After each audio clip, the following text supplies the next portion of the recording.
नमस्कार, मैं हूं सुशील बहुगुणा। पंजाब में मुख्यमंत्री चरणजीत सिंह चन्नी के भांजे के घर और तमाम ठिकानों पर सहयोगियों पर जो छापे ईडी के पड़ रहे हैं, उसे लेकर अब कांग्रेस ने चुनाव आयोग में शिकायत की है। कांग्रेस ने चुनाव आयोग से कहा है कि मुख्यमंत्री चन्नी की छवि को धूमिल करने की कोशिश की जा रही है इन छापों के जरिए, और ये छापे राजनीति से प्रेरित हैं। ईडी के सूत्रों के मुताबिक छापेमारी में अब तक 10 करोड़ रुपए मिल चुके हैं और इनमें से 8 करोड़ रुपए मुख्यमंत्री चन्नी के भांजे के पास से मिले हैं।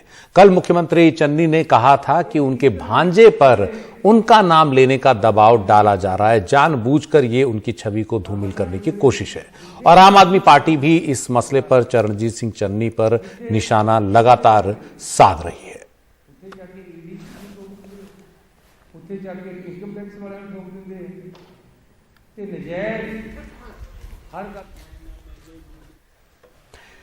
यूपी में बीजेपी सरकार को सबसे बड़ी चुनौती दे रहे समाजवादी पार्टी के अध्यक्ष अखिलेश यादव विधानसभा चुनाव किस सीट से लड़ेंगे, ये अब स्पष्ट हो गया है। वो मैनपुरी के करहल से चुनाव लड़ने जा रहे हैं।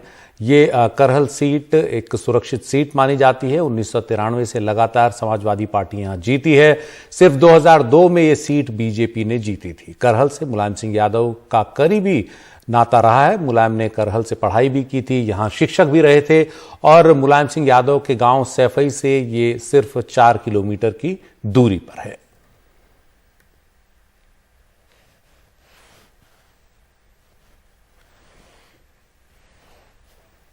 माननीय राष्ट्रीय अध्यक्ष जनाब अखिलेश यादव जी के विधानसभा चुनाव लड़ने के लिए आजमगढ़, कन्नौज, मैनपुरी से लेकर के अलग अलग सभी जिलों में कार्यकर्ताओं की बड़े स्तर पर मांग रही है।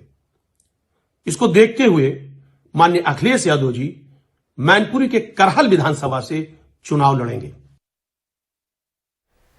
उत्तर प्रदेश में चुनाव से पहले सियासी तोड़फोड़ का सिलसिला जारी है। कल मुलायम सिंह यादव की छोटी बहू अपर्णा यादव बीजेपी में शामिल हुई, तो आज मुलायम सिंह यादव के एक और रिश्तेदार प्रमोद गुप्ता बीजेपी में शामिल हो गए। बीजेपी में शामिल होने के बाद उन्होंने कहा कि समाजवादी पार्टी में गैर समाजवादी लोगों को तरजीह दी जा रही है। यह भी कहा कि खुद मुलायम सिंह यादव की वहां इज्जत नहीं हो रही है और उन्हें कैद कर रखा गया है। सच्चाई ये है कि हमारे नेता माननीय मुलायम सिंह जी और शिवपाल जी को अखिलेश जी ने बहुत प्रताड़ित किया।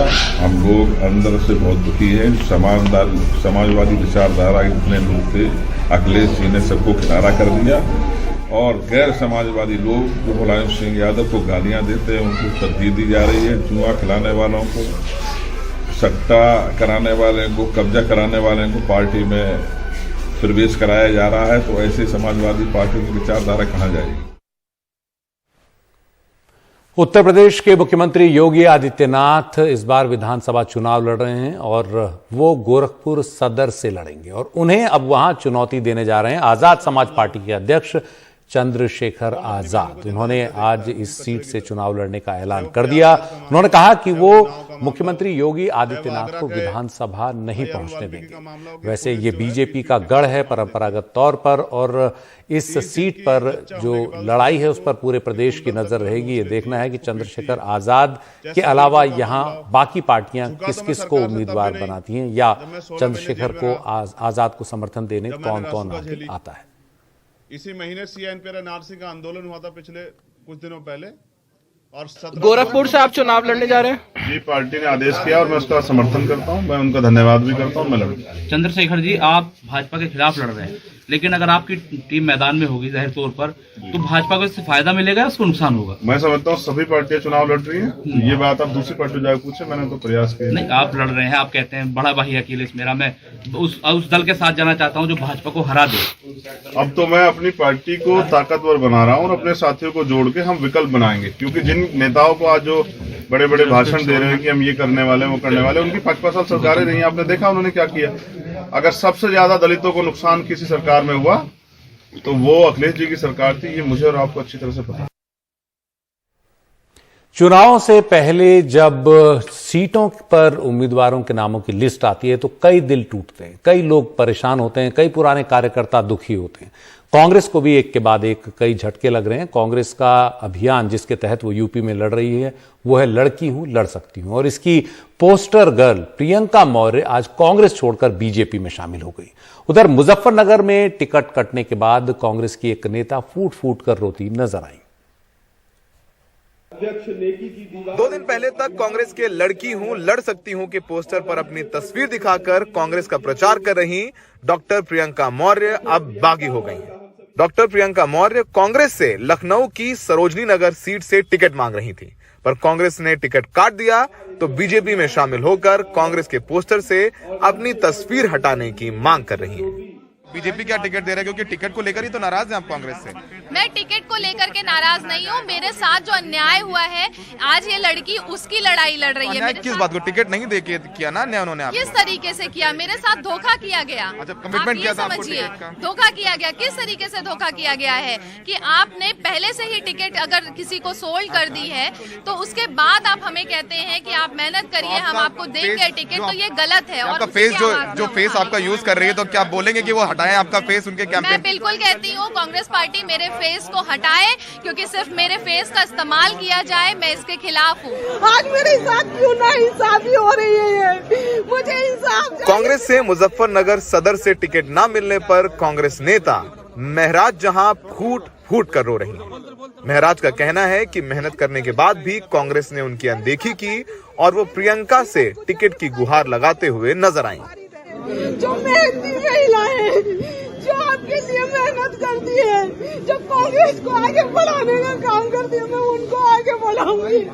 ये क्या हुआ मेरे साथ? इतनी नाइंसाफी क्यों की?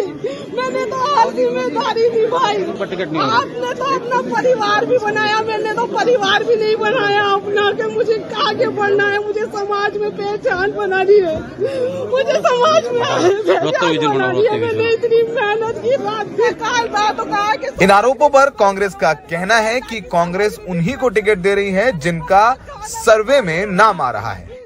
राजनीति में जीत और हार बहुत मायने रखती है। कांग्रेस ने भी अपने इंटरनल सर्वे कराए हैं। सर्वे में कैसे क्या निकला है, कौन जीतेगा कौन हारेगा, ये सारे समीकरण देखने के बाद ही हमने टिकट दिए हैं।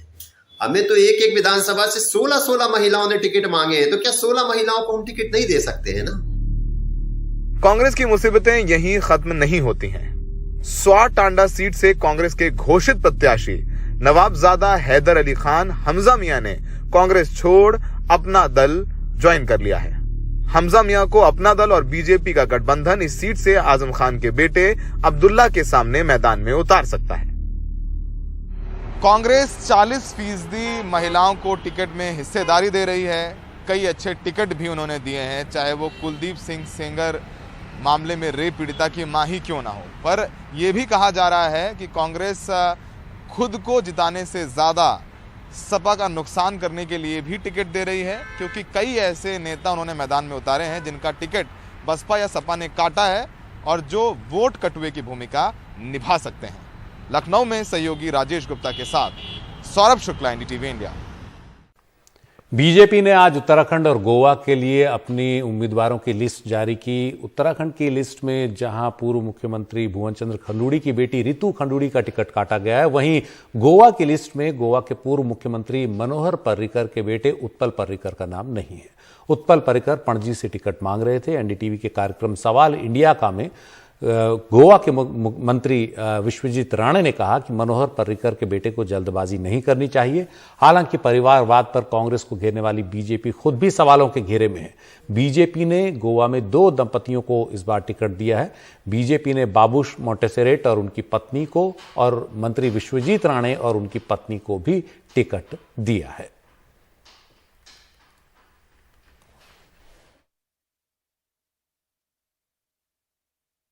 और मुझे लगता है कि मनोहर पर्रिकर जी के बेटे ने भी काम करना चाहिए पार्टी के लिए, और टाइम उनके पास उम्र है, और उनके बीजेपी के खिलाफ जाके जो पार्टी ने मनोहर पर्रिकर जी को सिर्फ मुख्यमंत्री पद नहीं देश के डिफेंस मिनिस्टर भी बना दिया हमने। देश के प्रधानमंत्री नरेंद्र मोदी जी ने जो मान पर्रिकर जी को दिया, मुझे लगता है कि उत्पल पर्रिकर ने इस तरह के स्टेप्स लेना नहीं चाहिए, काम करते रहना चाहिए और उम्मीद रखना चाहिए कि आगे हम जाके रिप्रेजेंट कर सकेंगे।